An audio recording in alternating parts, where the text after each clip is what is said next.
Assalamualaikum warahmatullahi wabarakatuh. Kami dari kelompok 3 ingin mempresentasikan hasil observasi strategi pembelajaran di TK Islam Al-Ihsan. Anggota kelompok kami yaitu ada Geni Zahra, Maiska Yasmin, Puspa Indah, Putri Hairunisa, Sabrina Zara, dan Yuan Dinarti.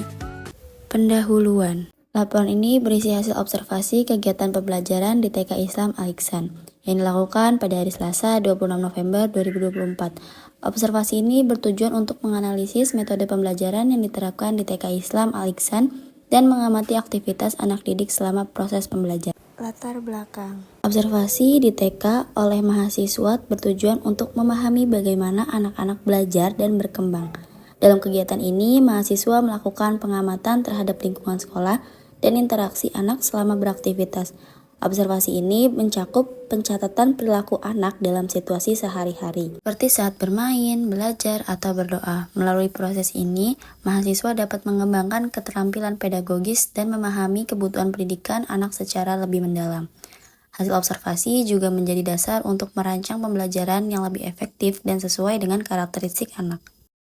Arti penting dan mekanisme strategi perencanaan pembelajaran. Perencanaan strategi pembelajaran termasuk satu langkah penting sebelum melakukan proses belajar mengajar. Tujuan penelitian ini untuk mengkaji pentingnya merencanakan strategi pembelajaran sebagai dasar dalam menciptakan lingkungan belajar yang kondusif, partisipatif, dan berorientasi pada mencapai kompetensi siswa.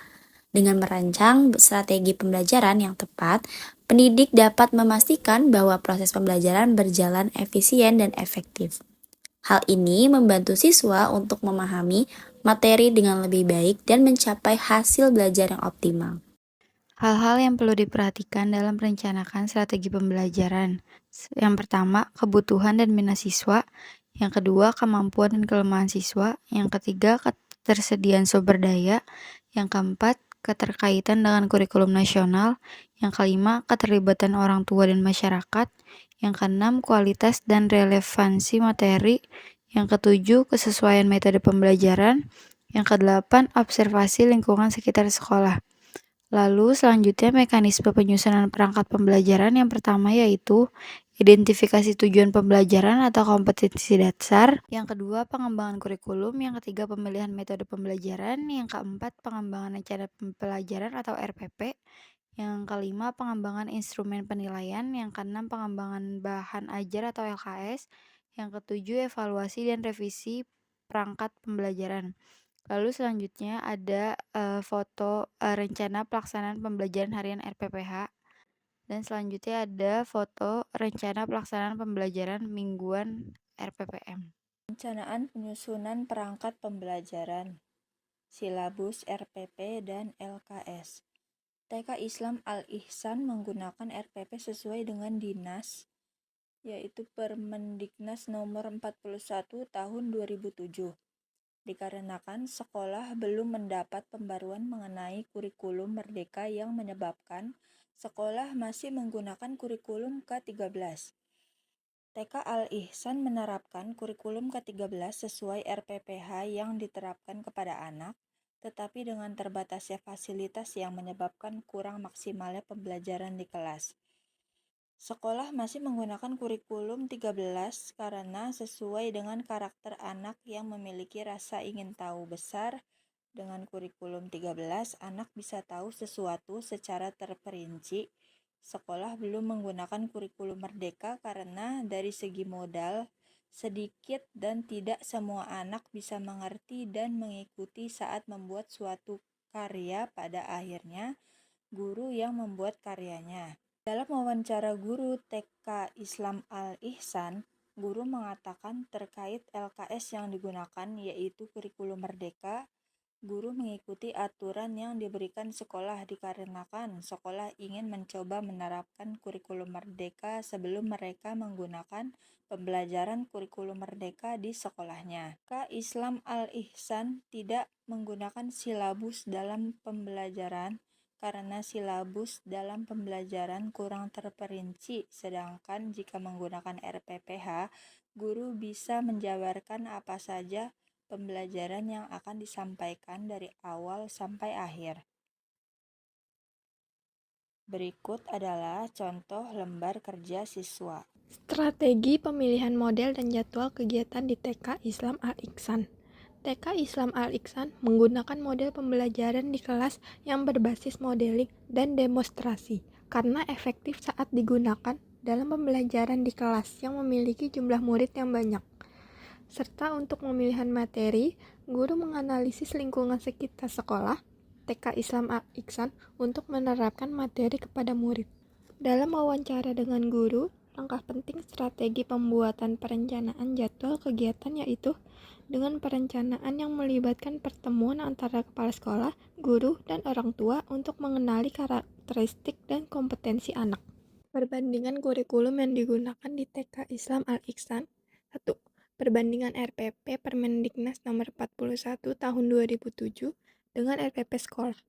Berdasarkan hasil pengamatan yang sudah dilakukan di TK Islam Al-Ihsan, sekolah menerapkan RPP berdasarkan Permendiknas nomor 41 tahun 2007. Rencana pelaksanaan pembelajaran mengacu pada buku dan guru, dibuat bersama satu gugus dalam forum ke-13. Media pembelajaran di TK Islam Al-Ihsan hanya berupa LKS dan papan tulis, karena kurangnya kreativitas guru dan banyaknya jadwal yang dipegang oleh para guru di sekolah tersebut. Perbandingan kurikulum yang digunakan di TK Al-Ihsan. Perbandingan LKS di sekolah K13 dengan kurikulum Merdeka. Perbandingan utama.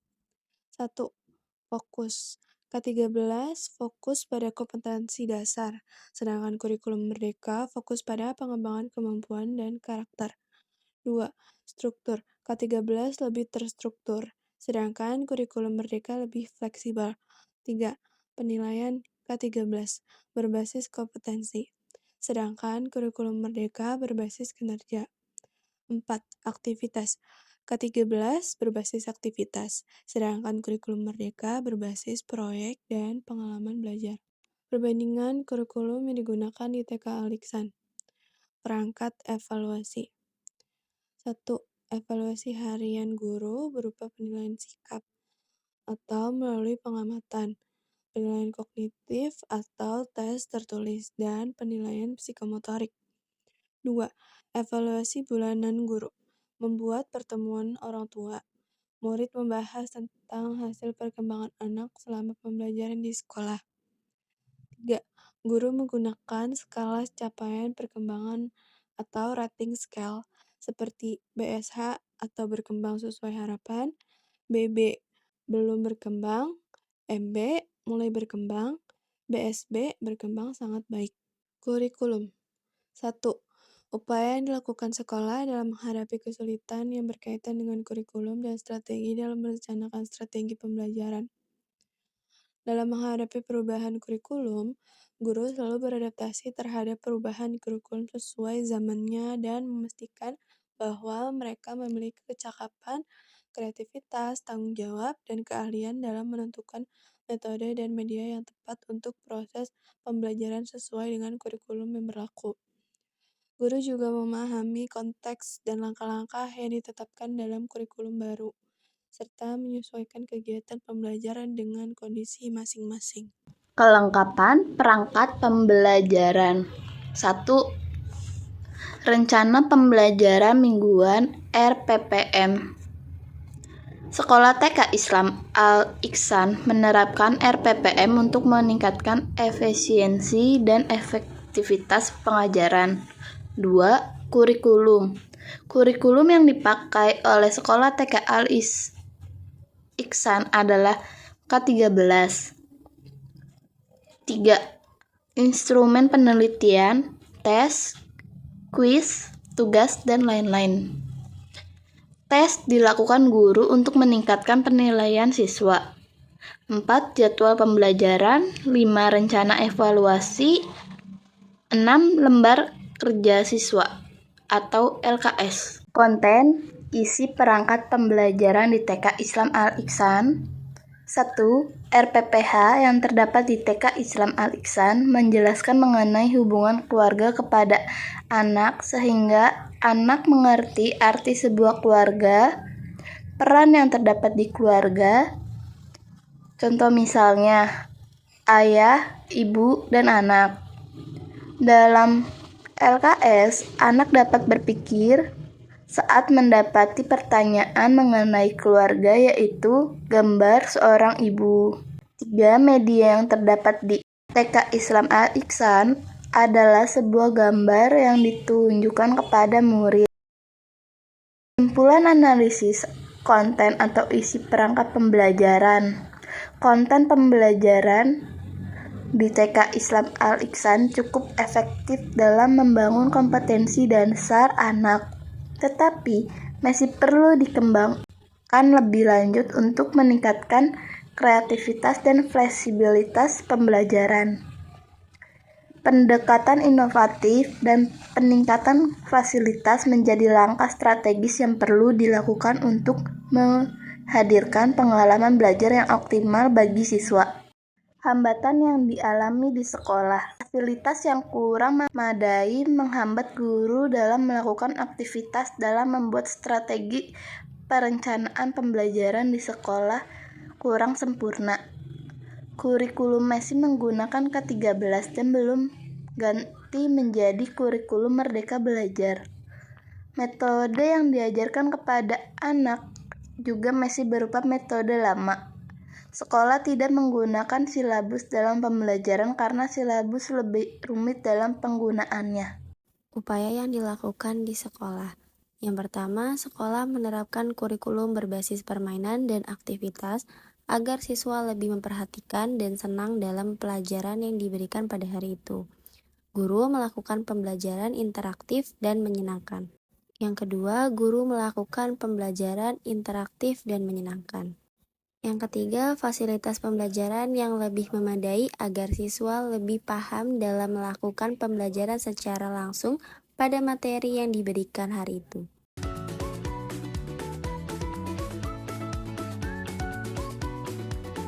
Kesimpulan dan saran. Berdasarkan hasil observasi, dapat disimpulkan bahwa TK Islam Al-Ihsan menerapkan strategi perencanaan pembelajaran yang efektif dengan masih menggunakan kurikulum K13. Dalam proses pembelajaran, siswa aktif berpartisipasi dalam kegiatan pembelajaran yang menunjukkan antusiasme yang tinggi.